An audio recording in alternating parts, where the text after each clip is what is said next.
अपने दास की, अपने सेवक की दर्शन की इच्छा लेकर के भगवान नीचे उतरते हैं। ऐसा भजन करना चाहिए।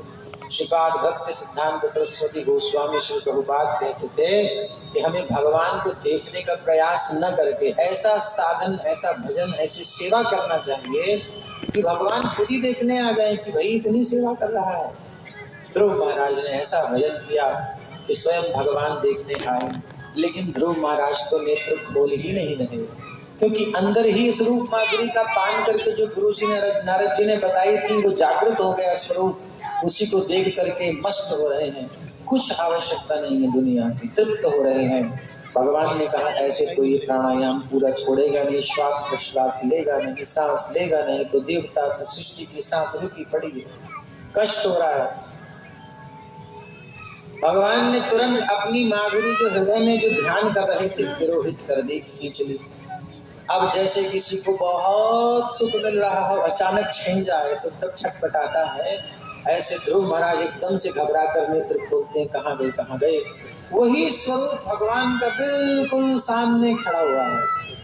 भगवान जब विराजमान देखे सामने, दृग्भ्याम प्रपश्यन्, अपने नेत्रों से भगवान को रूप को देख नहीं रहे, प्रपिबन निवार भकः, पी रहे हैं, मानो पी जाए आंखों से, इतना सुंदर रूप लग रहा है।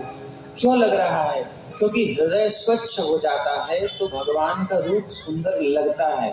दूषित हृदय में संसार का रूप सुंदर लगता है, ये अजीब बात है। संसार के भोग प्यारे लगे, समझ लो चित्त दूषित है, और भगवान का रूप प्यारा लगे मतलब चित्त शुद्ध है। सीधी बात है, परीक्षा करनी हो तो। इसलिए चेतो दर्पण मार्जनम, उसके लिए नाम मिला है। चेतना के दर्पण को स्वच्छ करना होता है, तब भगवान का दर्शन होता है। तो अब ध्रुव महाराज ऐसे रूप पी रहे हैं आंखों से कि बस पी रहे हैं, देख नहीं रहे, इतना आनंद मिल रहा है। दृग्भ्याम प्रपश्यन् प्रपिबन् निवारभकः भुजैर्विवाशिषम्, और भुजाओं को ऐसे ऐसे प्रणाम करते करते सोच रहे हैं इनको अपनी भुजाओं में कस के बांध लूं, आलिंगन कर लूं, कस के खींच लूं अपने साथ। इतना मन कर रहा है अपने साथ चिपटाने का, इतना आकर्षण हो रहा है भगवान के प्रति। और भगवान की जो है गंध लेने के लिए नासिका तरस रही है, खींच रहा है नासिका।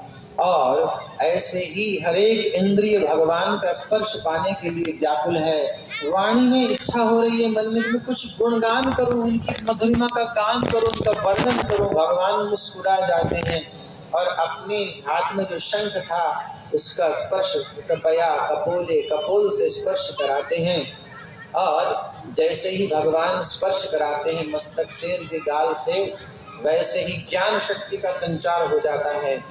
स्कूल में नहीं गए, कॉलेज में नहीं गए पढ़ने के लिए, हमारे बच्चे बड़े बड़े बस्ते लाद करके जाते हैं, फिर भी पढ़ नहीं पाते। ध्रुव महाराज ने भगवान का नाम जपा, भजन किया, सारा ज्ञान हो गया। ये भारत की स्थिति है। भारत में ये सब चीजें ऐसे बहुत संतों ने प्राप्त किए हैं ज्ञान। ऐसे अनपढ़ भक्त हुए हैं जिनके लिखे हुए दोहों पर, सवैयों पर या फिर उनकी रचनाओं पर पीएचडी करते हैं लोग, जो खुद नहीं पढ़े उनकी रचनाओं पर। ज्ञान कहाँ से आया? अंदर से भगवान प्रदान किए। वास्तव में यही ज्ञान भगवान से ही आता है, वो ज्ञान के भंडार हैं। ध्रुव को ज्ञान हो गया, सब समझ आ गया, वेद शास्त्र उपनिषद सब प्रस्तुत हो गए, सारा सार उनके हृदय में उपस्थित हो गया। और सबको मथ करके मात्र 12 श्लोकों में उन्होंने भगवान की स्तुति कर दी। उसमें सारे वेदों का सार भर दिया। ध्रुव उवाच योऽन्तः प्रविश्य मम वाचमिमां प्रसुप्तां संजीवयत्यखिल शक्तिधरः स्वधाम्ना अन्यांश्च हस्तचरणश्रवणत्वगादि प्राणान् नमो भगवते पुरुषाय तुभ्यम्। हे प्रभु परम पुरुष, आपको मेरा प्रणाम है। आप मेरे अंदर प्रविष्ट हुए, अंतः प्रविश्य, मेरी सोच